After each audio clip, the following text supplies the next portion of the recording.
Hi guys, நீங்கள் என்ன பார்க்க போகிறீங்கன்னா டுடே ஆஃப்டர்நூன் லஞ்ச் தான் பார்க்க போகிறோம். இன்றைக்கி என்ன சாப்பாடுன்றதை வாங்க வீடியோக்குள்ளே போகலாம். இன்றைக்கி எப்பயும் போல் ஒயிட் ரைஸ் தான். ஒயிட் ரைஸ் வந்து வடித்து வச்சாச்சு. பானையில் தான் நம்ம வீட்டில் வடிப்போம், வடித்து வச்சாச்சு. இன்றைக்கி வந்து நாட்டுக்கோழி குழம்பு தான் வச்சுருந்தாங்க. அது வந்து குழம்பு அது பார்க்கவே நல்லா கலர்ஃபுல்லாக இருந்துச்சு. சிக்கன் குழம்பு தான் இன்றைக்கி. அது நாட்டுக்கோழியாக எடுத்து வச்சுருந்தாங்க. நல்லா பீஸாக நல்லா கறி துண்டமாக இருந்துச்சு. எலும்பு அவ்வளோவா இல்லவே இல்லை. சூப்பராக இருந்துச்சு. இன்றைக்கி கறி குழம்பு ஒரு அல்டிமேட்டாக இருந்துச்சு. அதோடு நேற்று வச்ச ரசம் வேறு இருந்துச்சு. அந்த ரசத்தை சூடு பண்ணி வச்சுட்டாங்க. சைடிஷ்க்கு ஏதாவது தேவையில்லையா இருந்தாலும் சிக்கன் குழம்புக்கு எதுவும் தேவை கிடையாது. இருந்தாலும் ஏதாவது தேவைன்னு சொல்லிவிட்டு முட்டையை வாங்கி ஆம்லேட் போட்டுக்கிட்டாச்சு. முட்டை ஆம்லேட்டுக்கும் இந்த குழம்புக்கும் சோறு வந்து சூடாக இருக்கிறதுக்கும் ஊற்றி சாப்பிடும்போது அல்டிமேட்டாக இருந்துச்சு.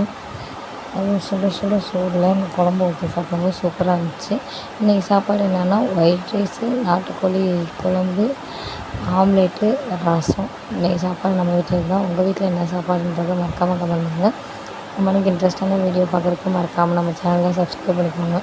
அடுத்தடுத்து இன்ட்ரெஸ்டான வீடியோ வரப்போகுது. ஓகே, பாய். நெக்ஸ்ட் வீடியோவில் பார்ப்போம்.